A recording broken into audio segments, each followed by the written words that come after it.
Hello everyone, let me introduce myself. My name is Hafiza Lesa Putri. My student ID number is 2541148. And I am a student of the Management Study Program at University Technocrat Indonesia. Today I will discuss the supply function and the demand function. Harga dan jumlah barang saling memengaruhi. Saat harga naik, permintaan akan turun.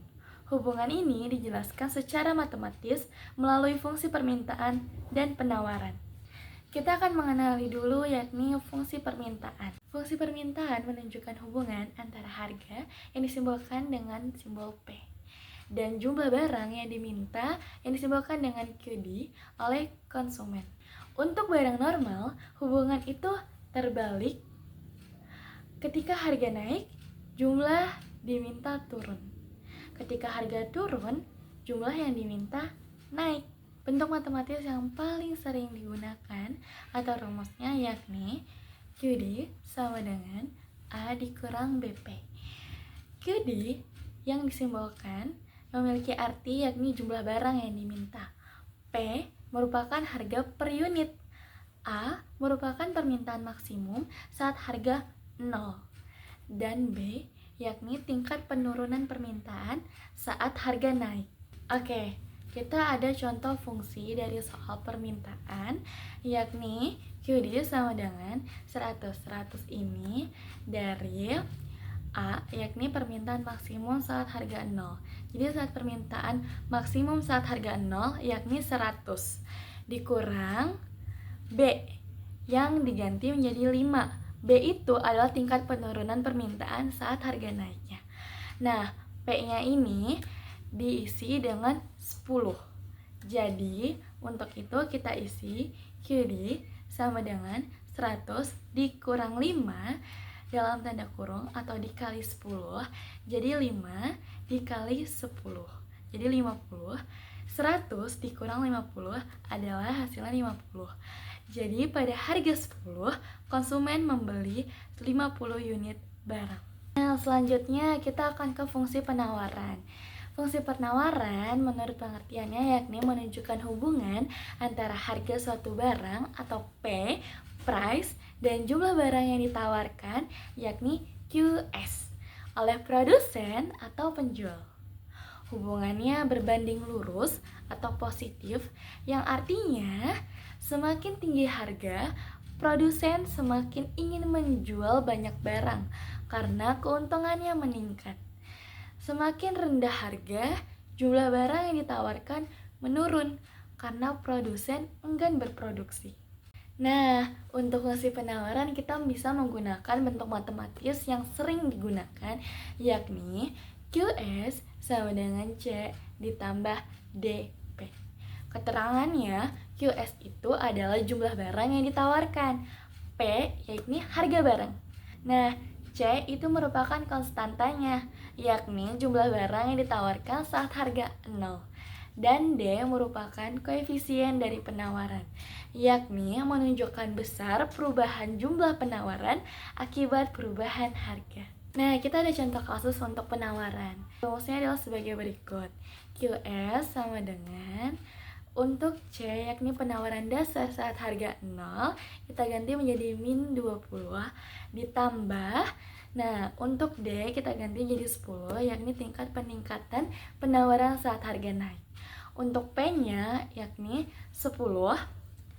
Jadi QS sama dengan min 20 ditambah 10 kali 10, hasilnya adalah 80. Jadi pada harga 10, produsen menawarkan 80 unit barang. Nah, ini ada grafik dari permintaan dan penawaran. Sebelah sini ada kurva permintaan yang menurun atau miring ke bawah. Kurva permintaan adalah kurva permintaan yang miring ke bawah dari kiri atas ke kanan bawah. Artinya, semakin tinggi harga, semakin sedikit jumlah barang yang diminta. Contohnya, saat harga kopi naik, pembeli cenderung membeli lebih sedikit. Selain itu ada kurva penawaran. kurva penawaran, yakni kurva yang miring ke atas, dari kiri bawah ke kanan atas. Artinya, semakin tinggi harga, semakin banyak jumlah barang yang ditawarkan produsen. Contohnya, ketika harga beras naik, petani ingin menjual lebih banyak. Berikut adalah contoh dari kurva penawaran. Yang terakhir ada titik keseimbangan pasar. Titik potong antara kurva permintaan dan penawaran disebut titik keseimbangan. Di titik ini, jumlah barang yang diminta sama dengan jumlah barang yang ditawarkan. Harga di titik ini disebut harga keseimbangan, yang disimbolkan dengan PE. Dan jumlahnya disebut jumlah keseimbangan, yang disimbolkan dengan QE. Nah, di sini adalah ilustrasi dari titik keseimbangan pasar. Kesimpulan dari kurvanya, yakni kurva permintaan ialah kurva yang menurun, kurva penawaran ialah kurva yang meningkat, dan titik potong keduanya, yakni keseimbangan pasar, harga dan jumlah seimbang. Nah, ada manfaat fungsi permintaan dan penawaran dalam bisnis dan manajemen, yakni fungsi permintaan dan penawaran bukan hanya konsep teori ekonomi, tetapi juga alat penting dalam pengambilan keputusan bisnis. Dengan memahami hubungan antara harga dan jumlah barang, seorang manajer atau pengusaha bisa menentukan strategi terbaik agar kegiatan bisnis berjalan efisien dan menguntungkan. Nah, selanjutnya dengan cara yang kita lakukan, bisa yang pertama, menentukan harga jual yang optimal. Dalam dunia bisnis, menentukan harga jual bukan sekedar menebak, tetapi harus didasarkan pada analisis permintaan dan penawaran. Selain itu, jika harga terlalu tinggi, konsumen akan mengurangi pembelian, maka permintaan akan turun. Sebaliknya, jika harga terlalu rendah, keuntungan bisa berkurang atau bahkan tidak menutupi biaya produksi. Dengan memahami fungsi permintaan dan penawaran, perusahaan bisa mencari titik keseimbangan harga atau equilibrium price, yaitu harga yang disukai konsumen sekaligus menguntungkan bagi produsen. Contohnya, sebuah toko pakaian menurunkan harga jaket sedikit di bawah harga pesaingnya, agar penjualan meningkat tanpa mengorbankan terlalu banyak laba. Cara yang kedua, yakni menyusun strategi produksi. Fungsi penawaran membantu perusahaan merencanakan berapa banyak barang yang harus diproduksi. Saat harga pasar tinggi dan permintaan meningkat, produsen bisa menambah produksi untuk memaksimalkan keuntungan. Sebaliknya, ketika harga menurun, produksi bisa dikurangi agar tidak terjadi penumpukan stok yang merugikan. Contohnya, pabrik minuman menambah kapasitas produksi saat musim panas, ketika permintaan minuman meningkat tajam.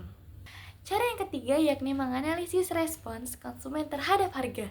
Melalui fungsi permintaan, perusahaan dapat mengukur sensitivitas konsumen terhadap perubahan harga. Hal ini membantu manajemen memahami sejauh mana penurunan atau kenaikan harga akan memengaruhi penjualan.